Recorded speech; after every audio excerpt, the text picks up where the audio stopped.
And we got 4, 13, 15. So we got 25. 25. 25. Guess what 25 is about? I think I started this show with that.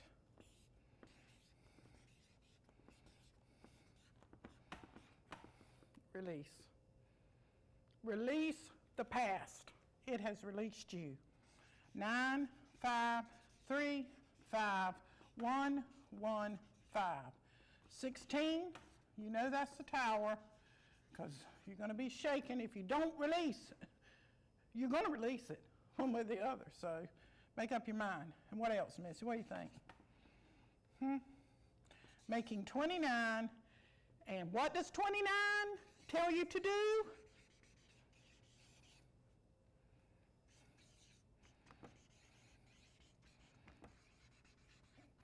Change directions. Okay, so this Mack diesel truck is headed down the road somewhere. It's got something to release, and it's going to change directions on its journey. Okay, so what are we going to do next? I'm going to pull a card, I think. Let's do that. Instead of using the ones that are already up on the board, I'm going to use these. Shuffle them and pull one just for entertainment purposes only. Well, there goes one right out of the deck. It's going to stay out there too until I get ready to pick it up, because we're going to read it into this show. That's going to take some precedence. Well, none of you ain't going to stay in the deck, are you? We're going to see what all those mean. Let's see what we're going to do. All right, you know what I do? We got to speak this into the air, because the voice is powerful. It resonates. It resonates with all that is invisible. We make our connection with all that is invisible. We have this voice that's running within us all the time. 1, 2, 3, 4, 5, 6, 7, 8, 9, 10. What'd you hear? I heard one. Oh, going to cut them in 3 piles too. I think I'll do that. And then, woo, yes, let's go with that. I'll tell you in a minute what it was.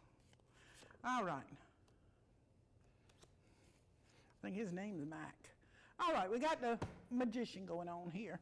So, we also have 2 cards that fell out, not by chance.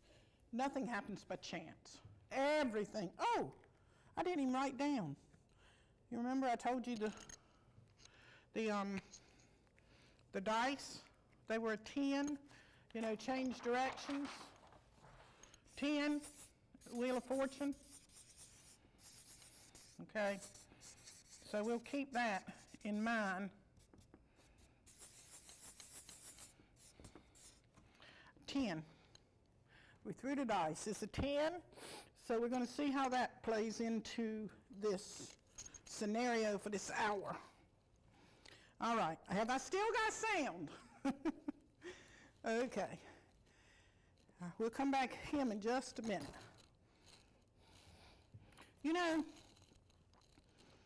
I think I'm going to add some intrigue to the situation. Okay, in a minute. So we have, the first thing that jumped out was the 9 of Swords. Whoa, look at there. War ravages a landscape. Swords fly through the air, striking an unarmed man. Another sword hits the serpent of life. The 9 of Swords shows a man who is, or at least perceives himself to be, a victim. I think on this little teeny paper it said, don't play the victim any longer. All right. Now that was a piece of paper that came out of this box. And this was a book that came out of somewhere else, and these were the cards that came out of somewhere else. saying the same thing, Mitzi. How can that be? All right. The Nine of Swords shows a man who is, or at least perceives himself to be, a victim of malice beyond his control. Whether his personal enemy or his country's enemy considers the attack to be just, it is he who must pay with his life. Everyone, from the most macho man to the most protective parent, must face the fact that there are forces stronger than themselves. War, rape, epidemics, natural and ecological disasters, murder. These terrifying events sweep across gender, class, color, religion, and nationality. The highest religion and secular leaders have felt the assassin's bullet. Palaces, temples, and hovels alike are flattened by bombs. Protection is not found in ignorance or passivity. One must demand universal suffrage, full education for adults and children, a clean environment, safe housing, unbiased police protection, respect, and opportunities, regardless of color, gender, nationality, and sexual orientation. One cannot demand these rights for oneself only. History has made it clear that everyone must enjoy the same civil and human rights. Another kind of war is waged within. Guilt, anxiety, hatred of self, conflicts between personal needs and the needs of others, depression, and worry about things that are out of one's power to change can gnaw away at self-esteem. The Nine of Swords indicates a mind that is boggled by the past. Release the past. It has already released you. You have an urgent need to assert control over negative forces. Possibly one has been living in a cocoon. I like that. Living in a cocoon. That means you're living in the past. You know, a cocoon. Because you got to come out of there sometime. You got to learn how to fly. You're no longer a, what's the thing transforms into a butterfly? Caterpillar, yeah. You're no longer that worm, that hairy worm. Cocoon. Okay, you've been living in a cocoon. You've been living, dwelling in the past, going over and over and over and over and over, obsessing about that person or about what you should have done, could have done, would have done. Let me see. Unaware of world events and unaware of one's own mental currents. It's time to come out. I think I said just a few moments. Lazarus, come forth. You stinketh. To take action and become involved. All right. That was the Nine of Swords. Now, the other one that jumped out was the Six of Swords. All right, let's see what the Six of Swords is doing.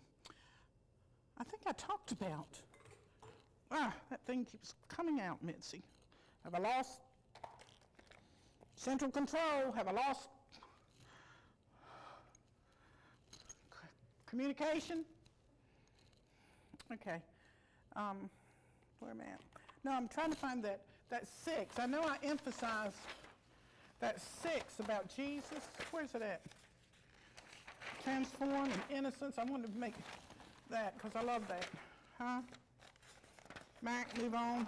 Experience, death, transformation, balloon, death at large. The 1313, you know, is 26, and I had said that that's Jesus. Yeah. Okay, the path, victim. Okay. Change directions. All right, the cocoon. So you got to come out of that cocoon anyway. Let's see what we're talking about. We're talking about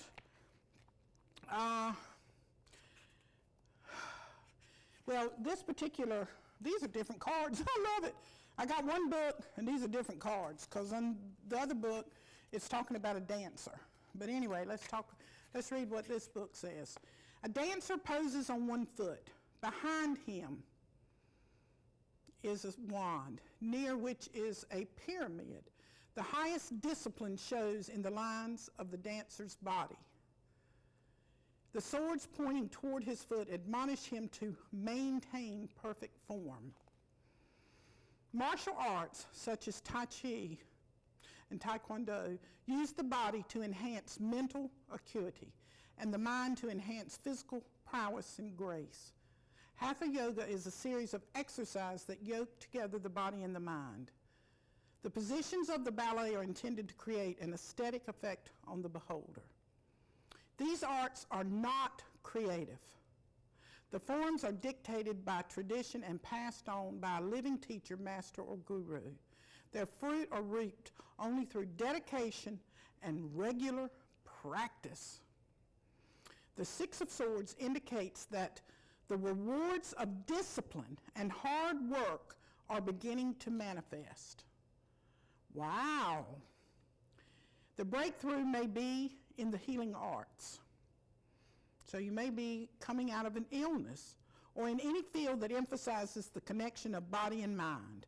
A transition is coming during the change of directions.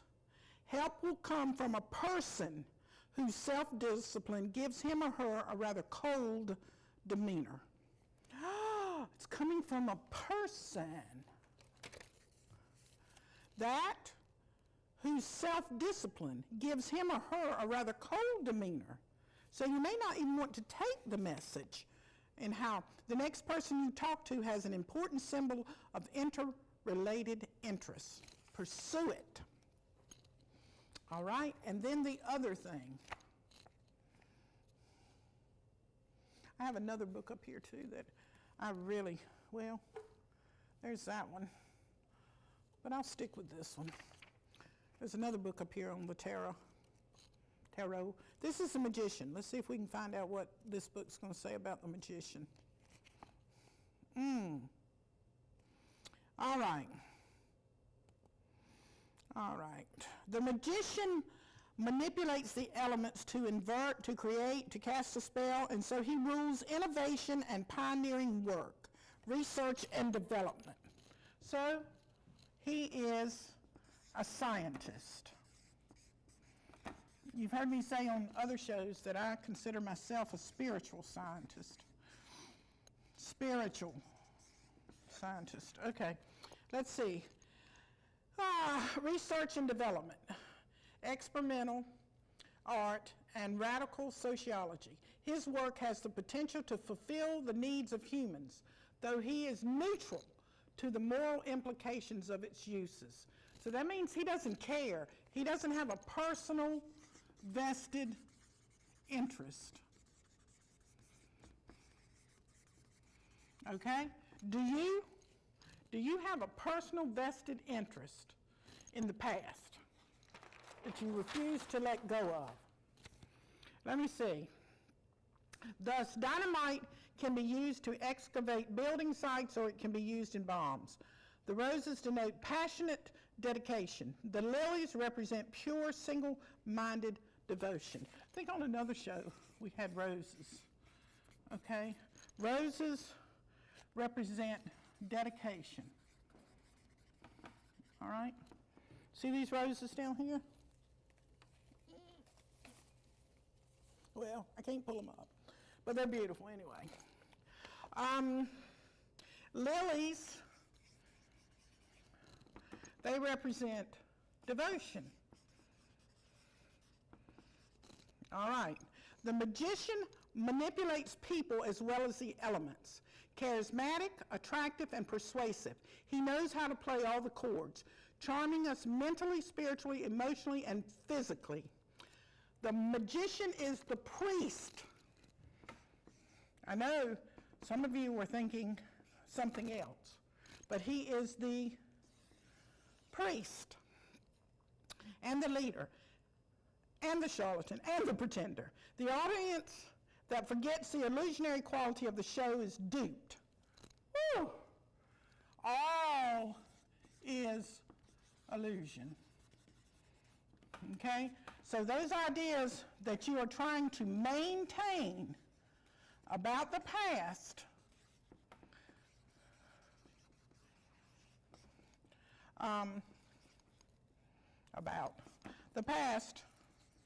are gone. They're illusionary. Okay, the priest or preacher who claims for himself the qualities of the spirit he worships is a charlatan. The vote-buying promises of politicians are the magic tricks that veil the real difficulties involved in governing. The magician is the ideal person to raise funds for a cause, to convert or persuade a difficult audience, to solve a complex problem through sheer, genuine ingenuity. The question is, at this point, what are you trying to influence or manipulate?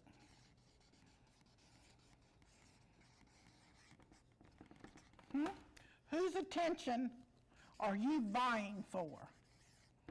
And that is this. When you are trying to get somebody's attention, you are doing this and you are doing this. All right. That's all of that subject. Now, what else are we going to do? We're going to, better put those back in the card deck, hadn't I? Well, there they are.